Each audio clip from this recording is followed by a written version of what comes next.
Thank you for tuning into this episode of About Us version 2.0, where we're introducing you to an organization that helps people escape domestic violence and begin new lives.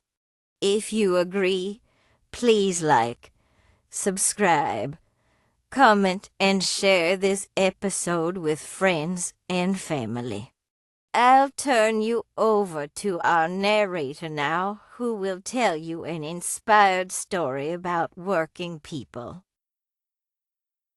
For nearly 5 decades, Sojourner has been a pillar of hope and safety for families facing domestic violence across Wisconsin.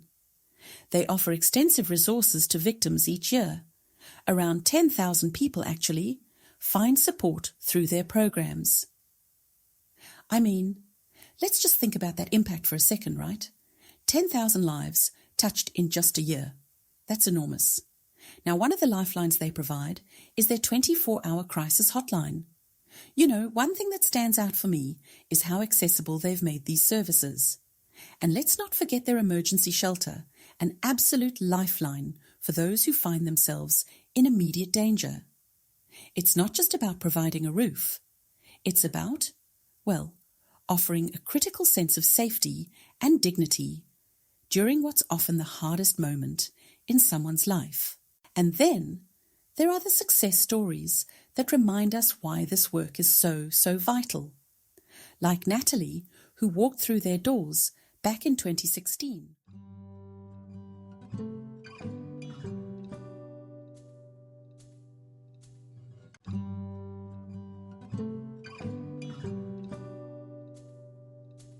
I arrived here at the Sojourner shelter 2017 of February. Then wee hours of the morning, 1:45 or 43 in the morning.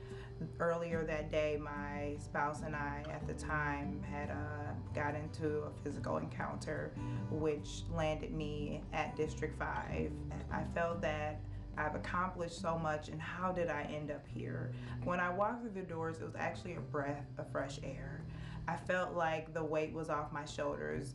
Right along the stairs on the right, it says, as a woman, you have the power to change your life. And I believed that. And that was the first thing that I saw. And when I came through the doors, I thought that I was just receiving shelter, but I ended up receiving so much more. It was a room that had 2 beds that I pushed together for Riley and I, because, you know, not only was it an unfamiliar space for her, I just didn't want it to be too distant. We don't live far from here. We live less than 2 minutes away. We're right up the street. And she says, you know, Mom, that's like our second home. And this is home. This is like home. Because the level of support and the love and the compassion. Overwhelmed and understandably in shock. It's just, she had done everything she could to protect herself. But there she was, at a crossroads. It took time, a lot of perseverance, and the support of Sojourner's team. But today, Natalie is thriving. She's gone from survivor to, honestly, a source of inspiration in her community. When we talk about breaking free from the cycle of domestic violence, it's clear that safety isn't just about leaving. It's about staying safe, long term. That's where Sojourner's legal resources come in, especially their help with restraining orders. For many survivors, these are more than just legal documents. They're tools that empower them to reclaim their sense of security and freedom. But there's another layer to all of this, the economic toll. Sojourner's 2022 report on the economic impact of domestic violence. Eye-opening. Domestic violence doesn't just affect individuals or families, it ripples across the whole community. The hidden medical costs, lost job opportunities, emotional strain. It adds up in ways that are honestly staggering. And I think understanding this helps us see why domestic violence isn't just a private issue. It's a societal issue, one that, quite literally, costs us all. And then there's prevention. Their Know Your Risk program does such vital work in educating people, helping them see, well, red flags in relationships before things escalate. It's all about awareness, about ensuring people have the knowledge and tools to stay safe, physically and emotionally. When we think about building hope, especially for survivors of domestic violence, it's clear that community plays such a vital role. Sojourner understands this, and their commitment to cultural inclusivity and support is something we can all learn from. Take their Russian-speaking family strengthening program, for example. It ensures that families who might, face additional language barriers still have access to help, to connection, and to healing.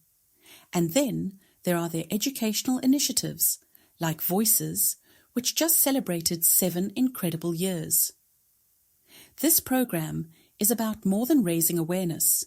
It's about empowering survivors to, reclaim their narratives and stand together in solidarity. Can we pause for a moment to appreciate what that signifies? It's collective strength, it's resilience, it's community, in the truest sense. Of course, none of this happens without the volunteers, people who give not just their time, but their hearts to this mission. There's this story I came across of someone who started off volunteering just a few hours a week, and over time they became a critical part of the work, building deep connections with survivors and learning so much about their own community in the process. It really shows how giving back doesn't just transform others, it transforms you too. Sojourner's work reminds us that while violence can grow, so can healing and hope. And on that note, that's all for today. I really appreciate you for joining me in this conversation. Until next time, let's keep working towards a world where peace and safety are a given, not a privilege. Well, that was a very informative inspiration about we working people, was it not? We all do hope the most important message of all was really heard, no matter where you are, young or old, in the city or out in the boonies. You do not have to remain a victim of domestic violence. There is hope. There is peace. Just reach out.